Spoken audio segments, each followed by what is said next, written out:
சித்திரவதைக்கு எதிரான கூட்டு இயக்கத்தினுடைய சார்பாக நடத்துகின்ற பத்திரிகையாளர் கூட்டம் இது. கூட்டு இயக்கத்தினுடைய மாநில செயலாளர் தோழர் மீதா பாண்டியன் அருமை தோழருக்கு பக்கத்தில் இருக்காரு. இந்த பக்கம் இன்னைக்கு நம்ம பேசுகின்ற வழக்கை திருநெல்வேலி ஜுடிஷியல் மேஜிஸ்ட்ரேட் கோர்ட்டில் நடத்தி கொண்டிருக்கக்கூடிய வழக்கறிஞர் பாண்டியராஜன் என்னுடன் இருக்கிறார். உங்களுக்கு எல்லாருக்கும் தெரியும், அஜித்குமார் வழக்கு சம்பந்தமான டீட்டெயில்ஸ் என்னன்னு உங்களுக்கு எல்லாருக்கும் தெரியும். அஜித்குமாருடைய வழக்குக்கு நான் எப்பொழுதும் கூறியது போல் இப்பொழுதும் உங்கள் மத்தியில் மகிழ்ச்சியுடன் கூறுகிறேன், பத்திரிகையாளருக்கு மிக முக்கிய பங்கு அதில் இருந்தது என்பதை பதிவு செய்ய விரும்புகிறேன். பத்திரிகையாளர் மீடியா ட்ரையல் என்றெல்லாம் கூறுகிறார்கள். அந்த மீடியா ட்ரையல் செய்யவில்லை, மீடியா அதை உடைத்தது. அந்த செய்தியை தொடர்ந்து நீங்கள் உடைத்ததின் காரணமாக கண்டிப்பாக நீதிமன்றம் அதன் தொடர்ச்சியாக நடந்ததுனால பாதிப்புக்கு காரணமாக இருந்தவர்கள், அந்த நேரத்தில் வெளிப்படையாக தெரிந்தவர்கள், காவல்துறை கான்ஸ்டபிள் ரேங்க்ல இருக்கிற காரணத்தினால அவர்கள் மேல் வழக்கு உடனடியாக பதிவு செய்வது, வழக்கு பதிவு செய்த பிறகு உடனடியாக பதிவு செய்த வழக்கில் அவர்களை கைது செய்வது, அவர்கள் சிறையில் அடைப்பது, இதெல்லாம் அஜித்குமார் கேஸ் நம்ம பார்த்த ஜஸ்டிஸ் சமீப காலத்தில். ஆனால் எல்லாரும் இப்ப மறந்து போயிருக்கக்கூடிய கேஸ், அந்த கேஸ் நடந்து கொண்டிருக்கக்கூடிய நேரத்தில் பேசப்பட்டது மீடியா ட்ரையல் நடத்துகிறது ஒரு ஐபிஎஸ் ஆபீசருக்கு எதிராக என்று நான் சொல்லவில்லை, ஐபிஎஸ் ஆபீசர்ஸ் அசோசியேஷன் சொன்னது உங்களுக்கு எல்லாம் ஞாபகம் இருக்கும். அந்த மீடியா ட்ரையல் வழக்கு இன்னைக்கு இருக்கக்கூடிய நிலைமை என்ன? 2023ஆம் ஆண்டு நடந்த நம்முடைய அம்பாசமுத்திரம் பல்வீர் சிங் வழக்கு சம்பந்தமானதா இந்த பத்திரிகையாளர் கூட்டம். அஜித்குமார் வழக்குல 5 கான்ஸ்டபிள் உள்ளே இருக்கிறார்கள்.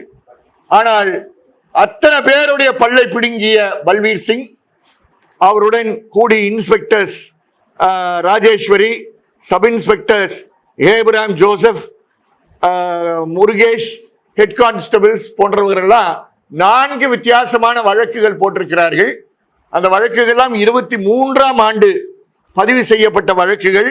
அந்த 23ஆம் ஆண்டு பதிவு செய்யப்பட்ட வழக்குகளில் அவர்களுக்கு 22 வாய்தா சென்று இருக்கு. அந்த 22 வாய்தால கதாநாயகன் பல்வீர் சிங் 10 வாய்தாக்கு தான் வந்திருக்கிறார்.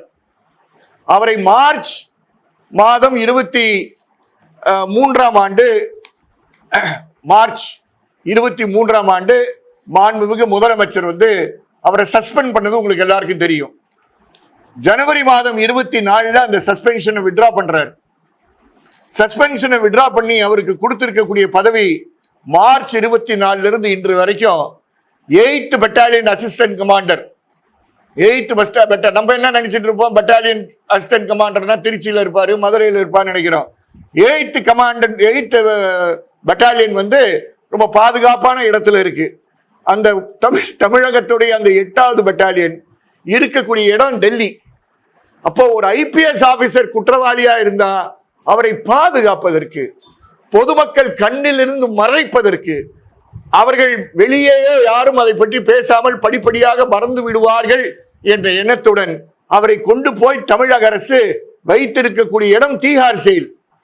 தீஹார் ஜெயில் உங்களுக்கு தெரியும், அங்கே ஒரு பெட்டாலியன் ஒர்க் பண்ணுது. அதில் ஏஎஸ்பியா இருக்கிறதுனால அவருக்கு அசிஸ்டன்ட் கமாண்டர் ரேங்க்ல இருக்காரு. அது அவருடைய ஊருக்கும் பக்கம், மறந்துடாதீங்க. அவர் ராஜஸ்தான் சொந்த ஊர், உங்களுக்கு எல்லாருக்கும் தெரிஞ்சது, ஞாபகத்துக்காக சொல்றேன். ராஜஸ்தானுக்கு பக்கம். ஒரு ஐபிஎஸ் ஆபீசர் கொலை செய்யக்கூடிய முயற்சியில் இருக்கக்கூடிய ஒரு வழக்கை கூட முதலில் அவரை நீங்க வேகமாக அவரை ரெஸ்டோர் பண்றீங்க. ரெஸ்டோர் பண்ண உடனே முழு சம்பளத்தோட முழு வேலையை கொண்டு போய் தீஹார் ஜெயிலில் வைக்கிறேன்ற குற்றச்சாட்டை மாண்புமிகு முதலமைச்சருக்கு எதிராகவும் ஹோம் டிபார்ட்மெண்ட்டுக்கு எதிராகவும் வைக்கிறோம். நாங்க எப்படி அஜித்குமார் வழக்கில் வேகமாக கூட்டு இயக்கத்தின் சார்பாக பேசினோமோ அதே வேகத்துடன் 2 ஆண்டுகளுக்கு அப்புறம் ஞாபகப்படுத்துகிறோம். உங்களுக்கு தேர்தல் பக்கத்தில் வர நேரத்தில் மட்டும்தான் உங்களுக்கு விழிப்புணர்வு வருகிறது என்ற காரணத்தினால் இதை ஞாபகப்படுத்த வேண்டிய அவசியம் எங்களுக்கு இருக்கு. 2வது, இந்த வழக்கில் மிக முக்கியமானது என்னன்னா, அமுதா ஐஏஎஸ் விசாரித்தார்கள். உங்களுக்கு தெரியும், ஏப்ரல் மாதம் 9ஆம் தேதி 23 ஆரம்பிச்சு 19ஆம் தேதிக்குள்ளார விசாரித்தார்கள். நாங்கள் அதுல இருக்க ஒரு வழக்கில் இருக்கக்கூடிய அருண்குமார் இன்னைக்கு அவர் வந்துகிட்டு இருக்கார். அவர் சார்பாக உயர் நீதிமன்றத்தில் வழக்கு தொடர்ந்தது உங்களுக்கு எல்லாருக்கும் தெரியும். அந்த உயர் நீதிமன்றத்தில் கிடைத்த ஆணை என்னென்றால், அமுதா சார்ஜ் ஷீட் போட்ட உடனே அந்த முழு அறிக்கையை வெளியிட வேண்டும் என்று. இன்னைக்கு வரைக்கும் அமுதா ஐஏஎஸ் அந்த முழு அறிக்கையை எங்களிடம் இன்னும் கொடுக்கவில்லை. அடுத்த வாரம் நாங்கள் அவர்களுக்கு எதிராக கண்டெம்ட் ஆக்ஷன் எடுக்க வேண்டிய நிர்பந்தம் கண்டிப்பாக தள்ளுகிறார்கள். அவர்களுக்கு இப்போ பழக்கமாக போயிடுச்சு. கண்டெம்ட் ஆக்ஷன்ல நீதிமன்றத்துக்கு தனியாக செல்வது, கூட்டாக செல்வது அவங்களுக்கெல்லாம் ரொம்ப வழக்கமாயிடுச்சு. பத்திரிகையாளருக்கு சந்திப்பில் அவர்கள் பேசுவதெல்லாம் பழக்கமாயிடுச்சு. இப்போ அவங்க நீதிமன்றத்துக்கு முழு அறிக்கை எங்களுக்கு வேணும், அமுதாவுடைய முழு அறிக்கை வரணும். இன்டரிம் ரிப்போர்ட் கொடுத்துருக்காங்க. இன்டரிம் ரிப்போர்ட்ல வேணாம், உங்களுடைய முழு அறிக்கையை வெளிப்படையாக கொண்டு வாருங்கள் என்று கேட்கிறோம். அதே உயர் நீதிமன்றம் என்ன கூறியது என்றால், மிக முக்கியமாக கூறியது என்னவென்றால், சிசிடிவி கேமரா ஃபுட்டேஜ் நாங்க எல்லாம் இன்வெஸ்டிகேஷன் ஆபீசர்கிட்ட கொடுத்திருக்கோம். அம்பாசமுத்திரம் சிசிடிவி கேமரா ஃபுட்டேஜ், மற்ற காவல் நிலையத்துடைய சிசிடிவி கேமரா ஃபுட்டேஜ் எல்லாம் நாங்க கொடுத்திருக்கிறோம் என்று கூறினார்கள். அந்த சிசிடிவி கேமரா ஃபுட்டேஜ் எல்லாமே உடனடியாக சார்ஜ் ஷீட் போட்ட உடனே மனுதாரத்தை கொடுக்கணும். நாங்க இன்னைக்கு வரைக்கும் கொடுக்கல. அதுலயும் சிபிசிஐடிக்கு எதிராக நாங்கள் வழக்கு தொடர இருக்கிறோம் என்பதை கூற விரும்புகிறேன். நண்பர்களே, மிக முக்கியமான விஷயத்துக்கு இப்பதான் வரோம். உங்களுக்கு எல்லாருக்கும் தெரியும், 4 வித்தியாசமான வழக்குகள் போடப்பட்டது. அந்த 4 வித்தியாசமான வழக்குகள் போடப்பட்டதுல ஒரு வழக்கு எஸ்சி வகுப்பை சார்ந்தவர்களுக்கு எதிரான வழக்கு. அதுல எஸ்சி வகுப்பை சார்ந்தவர்களை சித்திரவதை செய்திருந்தார். நான் எஸ்சி வகுப்பை சார்ந்தவர்களை சித்திரவதை செய்தது என்ற காரணத்தினால அது உயர் நீதிமன்றத்தில் வழக்கு தொடர்ந்தோம். அதுல எஃப்ஐஆர் எஸ்சி எஸ்டி ஆக்ட்ல போடப்பட்டிருந்தது. பாதிக்கப்பட்டவர்கள் எஸ்சி எஸ்டி வகுப்பை சார்ந்தவர்கள் அதில் பாதிக்கப்பட்டவர்கள் இருந்த காரணத்தினால் எஸ்சி எஸ்டி ஆக்ட் அதுல அவர்கள் போட்டிருந்தார்கள். அதில் ஒரு எஸ்சி வகுப்பை சார்ந்தவர் மதம் மாறி இருந்தார். உண்மைதான், அவர் மதம் மாறி இருந்தால் அவர் எஸ்சியா இருக்க முடியாது. ஆனால் மற்றவர்கள் எஸ்சி வகுப்பை சார்ந்தவர்கள். அப்ப நீங்க அந்த அருண் குமார் என்பவர், நீங்க எஸ்சி எஸ்டி ஆக்ட்ல அவருடைய புகாரை நீங்க எடுத்துக்கொள்ளாமல் இருக்கலாம். ஆனால் அவர் கொடுத்த புகாரில் இருக்கக்கூடிய குற்றவாளிகள், பாதிக்கப்பட்டவர்கள் எஸ்சி வகுப்பை சார்ந்தவர் என்றால் கண்டிப்பாக அது எஸ்சி எஸ்டி ஆக்ட் போட்டு, எஸ்சி எஸ்டி ஆக்ட்ல சார்ஜ் ஷீட் போட்டு, எஸ்சி எஸ்டி ஆக்ட்ல இருக்கக்கூடிய பாதுகாப்பு கொடுத்து, எஸ்சி எஸ்டி ஆக்ட்ல இருக்கக்கூடிய நஷ்டஈடு கொடுத்து, எஸ்சி எஸ்டி ஆக்டுக்காக இருக்கக்கூடிய சிறப்பு நீதிமன்றத்தில் நடத்தி இருக்கிறோம். அதை விட்டுட்டு எல்லா வழக்குகளுடன் சேர்த்து ஜேஎம் கோர்ட்ல திருநெல்வேலியில ஒரு நாம் சேவாக்கா 2 வருஷம் நடத்திக்கிட்டு இருக்காங்க. 22 வாய்தா, 10 வாய்தாக தான் நம்ம துரை பல்வீர் சிங் வந்திருக்காரு. இது மானத்தை, தமிழக காவல்துறையுடைய மானத்தையும் தமிழக காவல்துறைக்கு பொறுப்பாக இருக்கக்கூடிய மாண்புமிகு முதலமைச்சருடைய மரியாதைக்கு எதிராக இருக்கக்கூடிய ஒரு நிகழ்வு என்பதை கூற விரும்புகிறேன். ஆகவே நாங்கள் இன்று கேட்பது என்னவென்றால், தயவு செய்து முதல்ல எந்த ஜாதியை சார்ந்தவர்களாக இருக்கட்டும், அவங்க பாதிக்கப்பட்ட அந்த நபர்கள், அந்த 4 வழக்கில் இருக்கக்கூடிய பல்புடுங்கிய சம்பவத்தினால் பாதிக்கப்பட்ட யாராக இருந்தாலும் முதல்ல அவர்களுக்கும் நீங்கள் மன்னிப்பு கேளுங்கள். இந்த மன்னிப்பு கேட்கறதை செய்து வேற யாரோ சொன்னது மாதிரி நடிக்காதீங்க, நினைத்திராதீங்க. மன்னிப்பு கோருதல் என்பது ஐநா சபையில் UN Declaration on Basic Principles and Guidelines to a Remedy and Reparation for Victims of Gross Violations என்ற 2005ஆம் ஆண்டு கொண்டு வரப்பட்டிருக்கக்கூடிய UN கைட்லைன்ஸ் சொல்லிருக்கு, பாதிக்கப்பட்டவர்களுக்கு பொறுப்பாக இருக்கக்கூடியவர்கள் மன்னிப்பு கோருதல், right to an apology for a victim அப்படின்னு கூறியிருக்கு. அதனால அஜித்குமார் வழக்கில் மாண்புமிகு முதலமைச்சர் கூறியிருந்தார்னா அவர் எதற்காக கூறினார் என்று தெரியாது. நான் புரிந்து கொள்வது இதன் அடிப்படையில் கூறினார் என்று நான் புரிந்து கொள்கிறேன். ஒரு மனித உரிமை அமைப்பை சார்ந்த நாங்கள் அந்த பார்வையில் தான் பார்க்க முடியும். அந்த மன்னிப்பு இன்னும் பல்வீர் சிங் வழக்கில் அவர்கள் இன்னும் கொடுக்கவில்லை என்பதை பதிவு செய்கிறேன். மன்னிப்பு கோருங்கள், எல்லோருக்கும் நஷ்டஈடு கொடுங்கள், எல்லோருக்கும் நஷ்டஈடு கொடுங்கள். நீங்கள் செலக்ட் பண்ணிலாம் நஷ்டஈடு கொடுக்க வேண்டாம், எல்லாருக்கும் நஷ்டஈடு கொடுக்க வேண்டும் என்ற கோரிக்கையை நாங்கள் முன்வைக்க கடமைப்பட்டிருக்கிறோம். அடுத்தது சிபிசிஐடி தானாகவே முன்வந்து, எனக்கு ரொம்ப ஆச்சரியமா இருக்குது, சிபிசிஐடி இது போன்ற விஷயங்களில் ஈடுபடுகிறார்கள் என்று. எனக்கு சிபிசிஐடி மேல இருக்கக்கூடிய மரியாதை உங்களுக்கு எல்லாருக்கும் தெரியும். நான் அதை ஒன்றும் மறைத்தது கிடையாது. நான் நீதிமன்றத்திலையும் பேசும்போதும் சிபிசிஐடி பத்தி என்ன பேசுறேன், வெளியே என்ன பேசுறேன்றது உங்களுக்கு தெரியும். சிபிசிஐடி இந்த வழக்குல ஒரு ஐபிஎஸ் ஆபீசர் இன்வால்வ் இருக்கக்கூடிய வழக்குல SC/ST ஆக்ட் போட்டுட்டு அதுக்கப்புறம் ஒரு கம்ப்ளைனன்ட் மட்டும் அவன் SC இல்லைன்ற காரணத்தினால நீங்க மாற்றி இருப்பது என்பது தவறு. அந்த தவறை நீங்களே மாற்றவில்லை என்றால் வழக்கறிஞர் பாண்டியராஜன் அடுத்த வாய்தால உங்களுக்கு அங்க குண்டு விழும். நீங்களே செய்வதுதான் உங்களுக்கு மரியாதை. ஏன்னா நீங்க ரொம்ப வேகமாக வேலை செய்யற காவல்துறை. உங்களை பத்தி நான் இன்னும் அடுத்ததுல சொல்ல போறேன். ரொம்ப வேகமாக வேலை செய்யக்கூடிய காவல்துறை. ரெண்டாவது அமுதா IAS அவர்களாகவே அவர்களுக்கு என்னுடைய விலாசம் தெரியும். அவர்களாகவே நான் தான் அவர்களுக்கு வழக்கறிஞர் தெரியும். முழு அறிக்கை வேண்டும், எங்களுக்கு முழு அறிக்கை வேண்டும் என்பது நான் சொல்லவில்லை, உயர் நீதிமன்றம் கொடுத்தானே, இல்லைன்னா நாங்க கண்டெம்ட்ல போவோம். மூணாவது எல்லா விக்டிம்ஸுக்கும் அந்த 4 வழக்கில் இருக்க அவன் எந்த சாதியை சார்ந்தாலும் பிரச்சனை இல்லை.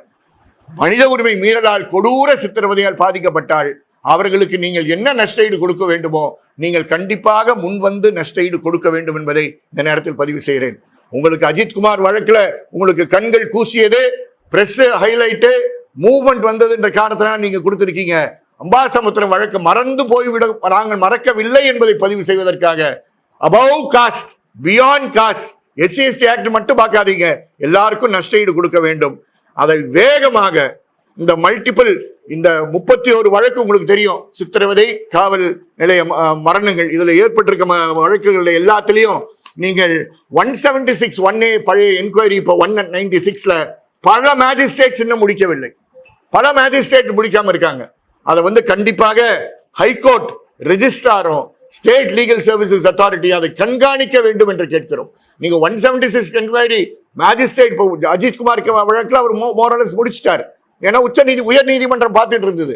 உங்களுக்கு எல்லாருக்கும் தெரியும், சந்தோஷ் கேஸ்ல கோயில்பட்டி மேஜிஸ்ட்ரேட் பாரதிதாசன் அந்த என்கொயரி நடத்தினார்.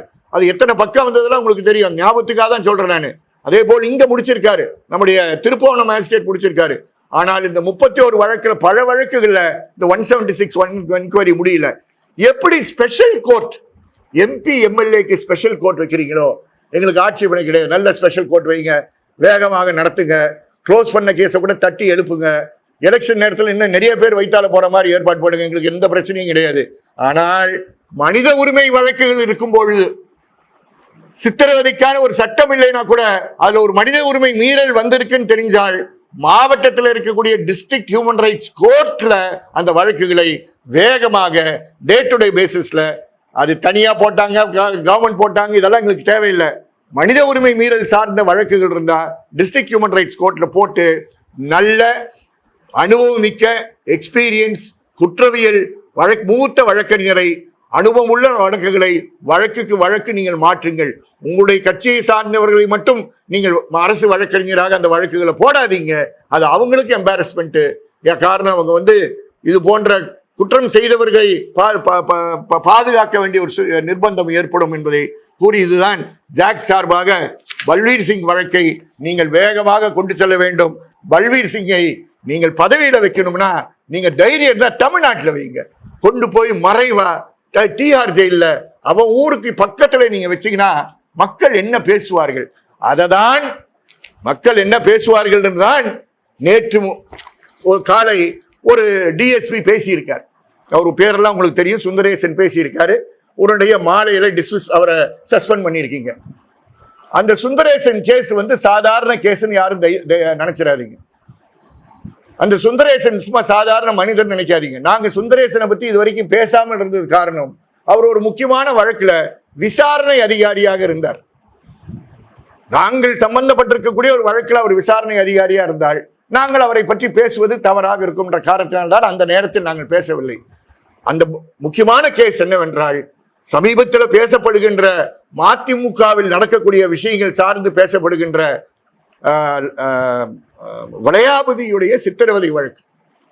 இந்த வளையாபதியுடைய கொடூர சித்திரவதையை நம்முடைய ஜாக் சார்பாக காஞ்சிபுரம் மாவட்டத்தில் மிக சிறப்பாக கூட்டு இயக்கம் நடத்தி, அந்த கூட்டு இயக்கத்தின் சார்பாக கூட்டங்கள் நடத்தி, தியாகு அந்த கூட்டத்தில் பங்கேற்றாரு, பேராசிரியர் கல்விமணி பங்கெடுத்தாரு, மூத்த வழக்கறிஞர் சுதா ராமலிங்கம் அதில் பங்கெடுத்தார்கள்.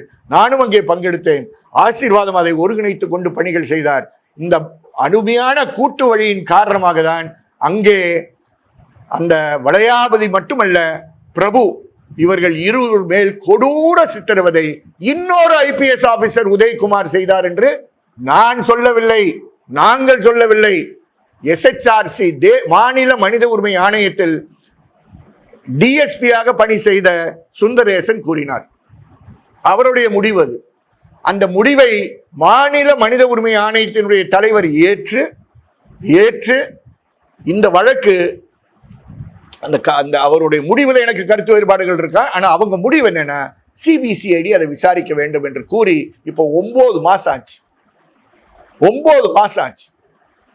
சுந்தரேசன் பார்த்த investigation as SHRC investigating officer, மறந்துடாதீங்க.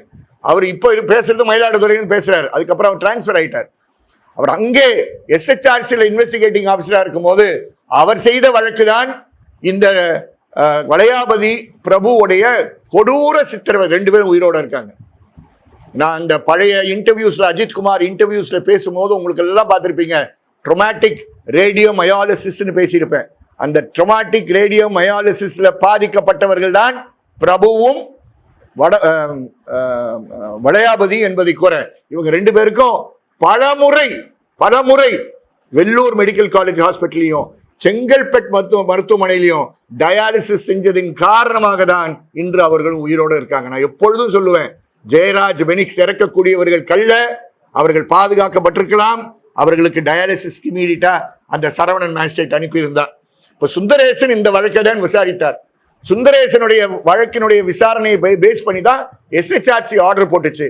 சுந்தரேசனை மாற்றினார்கள். இந்த மாற்றம் எல்லாம் சாதாரண மாற்றம் கிடையாது. அந்த வெறுப்புல தான், அந்த கோபத்துல தான், அந்த ஆதங்கத்துல தான் அவர் என்ன செய்யக்கூடாதோ, ஒரு டிஎஸ்பின்ற முறையில் அவர் என்ன செஞ்சிருக்க கூடாதோ, வேற வழி இல்லாம நேற்று ஓபன் பிரஸ்ல பேசினார். அதுக்கு உடனடியாக டிசிப்ளினரி ஆக்ஷன் எடுத்தாங்கல்ல, சபாஷ். ஸ்டாலின் ஆட்சிக்கு சபாஷ். ஒரு ஒரு ஒரு வாயில்லா பிறவி நேர்மையா இருக்கக்கூடிய இந்த வளையாபதி வழக்குல உங்களுடைய ஐபிஎஸ் ஆபீசர் உதயகுமார் காஞ்சிபுரத்தில் நகரத்தில் இருக்கக்கூடிய ஸ்டாஃப் குவார்டர்ஸ், நான் இடத்தை பார்த்துட்டு வந்திருக்கேன், அதனால அடிச்சு சொல்றேன், ஸ்டாஃப் குவார்டர்ஸ்ல வச்சு அடிச்சீங்க. உங்களுக்கு மறுபடியும் சிசிடிவி கேமரா இருக்கக்கூடிய காவல் நிலையத்தில் விசாரணை செய்ய தேவையில்லை. அவர் நேற்று மாலை அவருக்கு இருக்கக்கூடிய பிரச்சனைகளை அவர் இப்படி பேசி இருக்க கூடாது. யூனிஃபார்ம்ட் ஆபீசர்ஸ் இப்படி பண்ணக்கூடாது. அவர் பண்ணார். அவருடைய மன ரீதியாக இருக்கக்கூடிய பாதிப்புல பண்ணார். அவரை ஒரே நாள்ல நீங்க சஸ்பெண்ட் பண்ணீங்கல்ல, சபாஷ். ஆனா வெள்ளதுரைய என்ன பண்ணீங்க? தமிழகம் பார்த்துக்கிட்டு இருக்கு.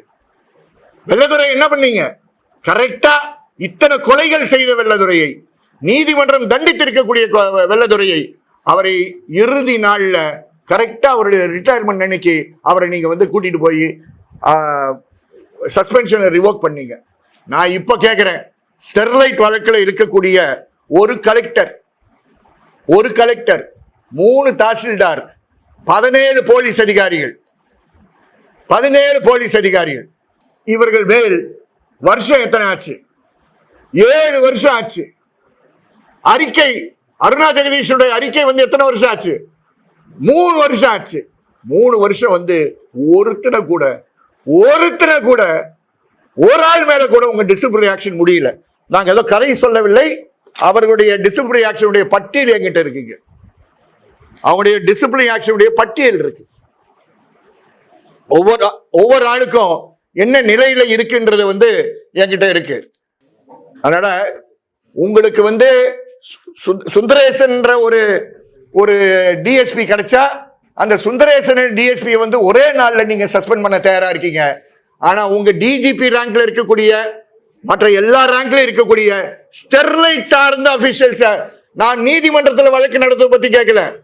நீங்க சஸ்பென்ஷன் பண்றீங்கல்ல, டிசிப்ளினரி என்கொயரி கொண்டு போறீங்களா? இவங்களை யாரையாவது சஸ்பெண்ட் பண்ணீங்களா? யாரையாவது ஒரு ஆளை சஸ்பெண்ட் பண்ணீங்களா? பண்ணல. அதனால தயவுசெய்து தமிழக அரசே, ஏதோ அஜித்குமார் வழக்கை நீங்கள் மூடி மறைத்து பாதுகாப்பாக சிபிஐ கொடுத்துட்டீங்க நிக்காதீங்க. காவல் சித்திரவதைக்கு எதிரான இருக்கக்கூடிய கூட்டு இயக்கம் தொடர்ந்து எல்லா மாவட்டங்களையும் தொடர்ந்து எல்லா வழக்குகளையும் நாங்கள் கண்காணித்துக் கொண்டு இருக்கிறோம் என்பதை பதிவு செய்கிறோம். நான் கூறிய விஷயங்கள் முக்கியமான டிமாண்ட்ஸ் வந்திருக்கு, அந்த எழுத்துப்பூர்வமா கொடுப்பாங்க. ஆனா என்ன இருக்காது அதுலனா நம்ம இந்த சுந்தரேசன் சார்ந்த விஷயம் இருக்காது. இன்னொன்னு முக்கியமான இது நீங்களாம் இருக்கிறதுனால சொல்றேன், தமிழக அரசு எவ்வளவு கவனக்குறைவா காவல்துறையில் இருக்குன்னு. பிரகாஷ் சிங் உச்ச நீதிமன்ற தீர்ப்பு இருக்கு, உங்களுக்கு தெரியுமோ எனக்கு தெரியுமோ, யாருக்கு தெரியும்னா உத்தரவாதமாக எல்லா டிஜிபிக்கும் தெரியும். ஏன்னா அவர்கள் எல்லாமே DGP and head of police போர்ஸுக்கு இந்த கேணியில் இருக்கக்கூடிய இந்த தவளை கதை சொல்லுவாங்கல்ல, அந்த தவளை கதையில அவங்களுக்கு எல்லாருக்கும் அந்த தீர்ப்பு தெரியும். அந்த தீர்ப்பின்படி ஆகஸ்ட் மாதம் 30ஆம் தேதி இப்ப இருக்கக்கூடிய சங்கர் ஜிவால் சார் ரிட்டையர் ஆறார். அப்போ 3 மாசத்துக்கு முன்னாடி அந்த process of appointing the next person ஆரம்பிக்கணும். இங்க இருந்து பரிந்துரைகள் போகணும். அந்த பரிந்துரைகள் நான் சொல்றது உச்ச நீதிமன்ற தீர்ப்பின்படி யூபிஎஸ்சிக்கு போகணும். அவங்க அதை ஷார்ட் லிஸ்ட் பண்ணி 3 நபர்களை ஷார்ட் லிஸ்ட் பண்ணி தமிழக அரசுக்கு அனுப்புவாங்க. தமிழக அரசு அந்த 3 நபர்களை என்ன பண்ணுவாங்க, செலக்ட் பண்ணுவாங்க. 3 நபர்களை ஒரு ஆளை செலக்ட் பண்ணுவாங்க. அவர்களுக்கு 2 ஆண்டுகள் சர்வீஸ் கொடுப்பாங்க, 2 இயர்ஸ். உங்களுக்கு எல்லாரும் டிஜிபி ராஜேந்திரன் ரிட்டையர்மெண்ட்டுக்கு முன்னாடி அவருக்கு பதவி கிடைச்சுன்னு தெரியும், 2 வருஷம் இருந்தான்றோம். நான் அதை தப்பு சொல்ல, அவங்களுக்கு 2 இயர்ஸ் உத்தரவாதமாக டிஜிபி இருக்கணும்ன்றாங்க. நல்ல விஷயம், இது உச்ச நீதிமன்றத்துடைய தீர்ப்பு. அந்த ப்ராசஸ் தமிழகத்துல இன்னும் ஆரம்பிக்கப்படவில்லை என்று வருத்தத்துடன் பதிவு செய்து ஹோம் செக்ரட்டரி என்ன பண்ணிட்டு இருக்காரு, டிஜிபி என்ன பண்ணிட்டு இருக்காரு, ஆனரபிள் சிஎம் என்ன பண்ணிட்டு இருக்காங்க கேட்டு, இது அவங்களுக்கு மட்டும் போதும், ஐஜி ரேங்க்ல இருக்கக்கூடியவர்களுக்கு பொருந்தும், ஆபரேஷனல் பொசிஷன்ல இருக்கக்கூடிய டிஎஸ்பிஸ்க்கு பொருந்தும், ஆபரேஷன் பொசிஷன்ஸ்ல இருக்கக்கூடிய எஸ்பிஸ்க்கு பொருந்தும், எஸ்ஹெச்ஓஸ்க்கு பொருந்தும். ஆனா நீங்க தமிழகத்தை பாத்தீங்கன்னா எல்லா எஸ்ஹெச்ஓஸும் எல்லா எஸ்பிஸும் 2 வருஷம் ஒரு பதவியில இருந்ததாக சரித்திரம் ரொம்ப ரொம்ப குறைவு. 1-2 பேர் இருப்பாங்க, மற்றதெல்லாம் ரொம்ப ரொம்ப குறைவு தான் நமக்கு இருக்கு. Overhauling in policing is required. Justice CD Selvam தலைமையில ஒரு போலீஸ் கமிஷன் இருக்கு, 5 அறிக்கைகள் கொடுத்திருக்காங்க. நான் சொன்ன விஷயத்துல எங்கேயாவது அறிக்கை கொடுத்திருக்காங்கன்றது அவர்கள் தங்களுடைய மனசாட்சியை துருவி பார்க்க வேண்டிய அவசியம் இருக்கு. நான் யாரும் போலீஸுக்கு எதிராக பேசல, போலீஸுக்கு போலீஸுடைய உரிமையை பேசுறேன். என்னைக்கு ஒரு போலீஸ் ஸ்டேஷன்ல எஸ்ஹெச்ஓ 2 வருஷம் இருக்காங்களோ, எஸ்பி 2 வருஷம் இருக்காங்களோ, டிஐஜி 2 வருஷம் இருக்காங்களோ, ஐஜி 2 வருஷம் இருக்காங்களோ, அங்கதான் நிதானமான போலீசிங் நடக்கக்கூடிய வாய்ப்பு இருக்கும். உங்களுக்கு வசதிக்கேற்ற யாரோ சொல்வதன் பேரில நீங்க மாற்றுகின்ற காவல்துறையாக இருந்தார்கள் தான். இந்த காவல்துறை வேற யார் மாதிரி இருக்க மாட்டாங்க. மறந்துடாதீங்க, மானாமதுரையிலிருந்து ஒருவரை சஸ்பெண்ட் செய்தார்கள். நீங்கள்லாம் ரொம்ப மகிழ்ச்சியில் இருப்பீங்க, சண்முக சுந்தரம் போயிட்டாருன்னு. சண்முக சுந்தரம் ஏற்கனவே தேனி மாவட்டத்தில் பல மீறல்கள் செய்தவர், தென்காசி மாவட்டத்தில் பல மீறல்கள் செய்தவர். சரி போயிட்டார், புதுசா யாரோ போடுவான்னு பார்த்தா ஏற்கனவே என் பட்டியலில் இருக்கக்கூடிய ஸ்டெர்லைட் குற்றவாளி பார்த்திபன் தான் போட்டிருக்காங்க. நான் சொல்ற 17 பேர்ல பார்த்திபன் இருக்காரு. அதனால கூட்டு இயக்கம் கண்காணித்து கொண்டே இருக்கும். கூட்டு இயக்கத்தினுடைய பணி கண்காணிப்பது, அரசை ஞாபகப்படுத்துவது. தயவு செய்து மறக்காதீர்கள். தயவு செய்து மறைப்பதற்காக காது கேட்காம கண்ணு இல்லாம கண்ணு தெரியாம நாங்க இருப்போம் நினைக்காதீங்க. எங்களுடைய காதுகளும் கண்களும் அரங்களும் எப்பொழுதும் விழித்திருக்கும். தீஹார் ஜெயிலில் அவர் இருக்காருன்னா நீங்க அவரை பாதுகாப்பாக அங்கு வைத்திருக்கிறீர்கள். ஆனா ஒரு கான்ஸ்டபிளை பழி செய்யறதுன்னா எப்பவும் பழி செய்ய தயாராக இருக்கிறீர்கள் என்ற குற்றத்தை உங்கள் மேல் நாங்கள் இந்த நேரத்தில் பகிர்கிறோம். சுந்தரவேலுக்கு நீங்க பண்ணியிருக்கக்கூடிய பனிஷ்மெண்ட் ஐபிஎஸ் ஆபீசர்ஸ் கொண்டாடலாம். இன்னைக்கு தலை குனிந்து கொண்டாடுங்கள், தலை குனிந்து கொண்டாடுங்கள். காரணம், உங்களால ஸ்டெர்லைட்ல இருக்கக்கூடிய 17 பேரை ஒன்றும் செய்ய முடியல என்பதை நீங்க மறந்து விடாதீர்கள். பல்வீர் சிங்கை நீங்கள் ஒன்றும் செய்ய முடியல என்றது மறந்துடாதீங்க. பல்வீர் சிங்கை கைது செய்வதற்கு உங்களுக்கு தைரியம் இல்லை என்பதை நீங்கள் வெளிப்படையாக காட்டிவிட்டீர்கள். இதெல்லாம் கூடிய சீக்கிரத்துல தேர்தல் நேரத்தில் நாங்க பேச மாட்டோம். தேர்தல் நேரத்தில் மற்றவர்கள் பேச வேண்டிய ஒரு சூழல் ஏற்படும். நீங்கள் நேற்று ஹோம் டிபார்ட்மெண்ட்ல நீங்க கூட்டம் கூட்டி இருக்கலாம். ஹோம் டிபார்ட்மெண்ட்ல எஸ்ஹெச்ஆர்சி உடைய சேர்மனையும் உறுப்பினரையும் நீங்க கூட்டி, ஜஸ்டிஸ் சந்துருவும் அங்க நேற்று செக்ரட்டேரியட்ல இருந்தாரு. வேகமாக வேலையுடன் செய்யலாம். ஆனால் தவறுகள், பல்வீர் சிங் வழக்கில் நீங்க செஞ்சிருக்கக்கூடிய தவறுகளை தொடர்ந்து செய்யாதீர்கள். எல்லா வழக்குகளிலையும் பல்வீர் சிங் சார்ந்திருக்க 4 வழக்குகள் அவர் குற்றவாளிங்க, 4 வழக்குகளை குற்றவாளி. அவரை கொண்டு போய் எப்படிங்க நீங்க அவருக்கு என்ன மரியாதை கொடுக்குறீங்க? நீ அங்க இருந்துக்குப்பா, நீ கோர்ட்டுக்கு வர வேண்டாம்னு சொல்றீங்களா? ஒரு ஐபிஎஸ் ஆபீசர் கோர்ட்டுக்கு வராம இருக்கிறதுக்கு பாதுகாப்புக்காக அவரை டிரான்ஸ்பர் பண்றீங்களா? இதெல்லாம் ஒரு நல்ல சமூக நீதியை பற்றி பேசுகின்ற அரசனுடைய எடுத்துக்காட்டு அது அல்ல என்பதை வருத்தத்துடன் பதிவு செய்கிறோம். நன்றி. எந்த கேஸ்லங்க? ஆமா ஆமா ஆமா ஆமா சார். நாங்க இப்ப சொன்னதுன்னா இந்த 4 வழக்கில் இருக்கக்கூடிய குற்றவாளிகள் சொல்லலாம். இப்ப என்னுடைய வழக்கில் நாங்க பார்த்துட்டு இருக்க வழக்கு எங்க தாமதமாவதவங்களை வர சொல்லுங்க. அருண், சந்தோஷ், குணசேகரன், கணேசன், வாங்க பின்னாடி நில்லுங்க. இவர்கள் ஒரு வழக்கில் பாதிக்கப்பட்டவர்கள். இது மாதிரி 4 வழக்குகள் இருக்கு. மற்ற 3 வழக்குகளில் இருக்கார்கள். அவர்கள் எந்த சமூகத்தை சார்ந்தவர்களாக இருந்தாலும் அவர்களுக்கு நஷ்டஈடு கொடுக்கணும். ஹியூமன் ரைட்ஸ் வயலேஷன் இருக்கு. அது எதுல கண்டுபிடிப்பீங்க? அமுதாவுடைய ஃபுல் ரிப்போர்ட் வெளியே வந்தா தானே தெரியும். அமுதாவுடைய ஃபுல் ரிப்போர்ட்டை அடியில் வச்சுக்கிட்டு சிபிசிஐடி விசாரணை செஞ்சிடறான்னு சொல்லி இவர்கள் போட்ட SC/ST கேஸ்ல SC/ST சார்ஜ் ஷீட் போடாம வச்சீங்கன்னா இன்னைக்கு எப்படி நீதி வரும் வெளியே? அதனால எல்லா குற்றவாளிகளுக்கும் நஷ்டஈடு கொடுக்கணும். மற்ற வழக்குகள் வேற வழக்கறிஞர் நடத்துறதுனால நான் அதுக்குள்ளார தலையிடல. பட் அவர்களுக்கும் கொடுக்க வேண்டும் என்பதுதான் எங்களுடைய வாதம். ஆமா ஆமா சட்டத்தில் அப்படி ஒன்றும் டைம் இல்லை. ஆனா வேகமாக செய்யணும். இவங்க கொடுக்கக்கூடிய அறிக்கை இன்வெஸ்டிகேஷன் ஆபீசருக்கு வசதியா இருக்கணும். பாரதிதாசன் பல 100 பேஜஸ் அறிக்கையை தயார் செய்தார். எத்தனை பக்கம் அது? பாரதிதாசனுடைய ரிப்போர்ட் எடுக்க சொல்லு. பல 100 பேஜஸ் முடிச்சார். இவர் முடிக்கிறார். சனிக்கிழமை உட்கார்றாரு, மத்தியானம் உட்கார்றாரு. மேஜிஸ்ட்ரேட்ஸ் அதை செஞ்சு ஆகணும். யாரோ ஒருத்தன் செட்டாயா, அவன் மேல போலீஸ் என்ன சொல்லுவாங்க? அவங்க மேல குற்றம் நிறைய இருக்குன்னுவாங்க. அப்ப அவன் ஏற்கனவே ஹிஸ்டரி ஷீட்டர், அவனை பத்தி கவலைப்பட வேணாம். அவனுக்காக பேசுவதற்கு ஆள் இல்லை. அவர்களுக்காக பேசுவதற்காக தான் இந்த கூட்டு இயக்கம் இருக்கு. சும்மா ஸ்டேட்மெண்ட் கொடுக்கறதுக்காக இல்லை, பேசுவதற்காக. நீதிமன்றத்திலையும் தொடர்ந்து வழக்குகளை கொண்டு செல்வதற்காக தான் நம்ம இருக்கோம். 4 வழக்கையும் சார்ஜ் ஷீட் போட்டிருக்காங்க. எங்களை பொறுத்த வரைக்கும் ஒரு வழக்கு கண்டிப்பாக SC/ST கோர்ட்டு போனோம். இன்னொரு வாதம், எங்களுடைய வாதம் கூட்டு வாதம் என்னன்னா, அதுல இது எல்லாமே மனித உரிமை மீறல் வழக்கு.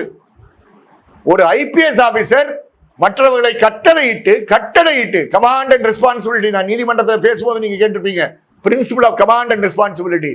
அவர் ஐபிஎஸ் ஆபீசர் கட்டளையிடும் போது கீழே இருக்கக்கூடிய இன்ஸ்பெக்டர் எப்படி செய்யாம இருக்க முடியும்? கீழே இருக்கக்கூடிய சப் இன்ஸ்பெக்டர் எப்படி செய்யாம இருக்க முடியும்? கீழே இருக்கக்கூடிய கான்ஸ்டபிள் ஏன் செய்யாம இருக்க முடியும்?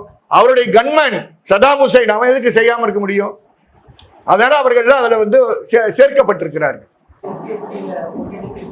Number 4, crime number 4, 2419 CC 2419. இந்த 2419 தான் அருண்குமார் கம்ப்ளைண்டா இருக்கக்கூடிய கேஸ். அருண்குமார் SC/ST ஸ்டேட்டஸை விட்டுட்டு கிறிஸ்டினா மாறிட்டாரு. அவரை தள்ளி விட்டுருக்கு. இவர் என்ன, அவர் தம்பி continues to be a Hindu, continues to be an SC. இவருக்கு காம்பன்சேஷன் SC/ST ஆக்ட்ல எங்க? இவர் இருக்கிற வரைக்கும் பல்வீர் சிங் STR தான் எங்களுக்கு கவலையே கிடையாது. அவர் STR இருக்கட்டும், அவர் SCR இருக்கட்டும். மற்ற குற்றவாளிகள் எல்லாம் SC/ST கோர்ட்ல நிக்கட்டும். அவரும் நிக்கட்டும். அவருக்கு சார்ஜ் இல்லாம இருக்கலாம், மற்றவங்களுக்கு எதிராக சார்ஜ் நிற்கும். That is our position. இந்த இன்ஸ்டிடியூஷனல் டேம்பரிங் செஞ்சது வருத்தத்துடன் பதிவு செய்கிறேன் சிபிசிஐடி. அந்த சிபிசிஐடி தான் எங்களுக்கு என்ன சிசிடிவி கேமரா கொடுக்கல, சிசிடிவி ஃபுட்டேஜ் கொடுக்கல.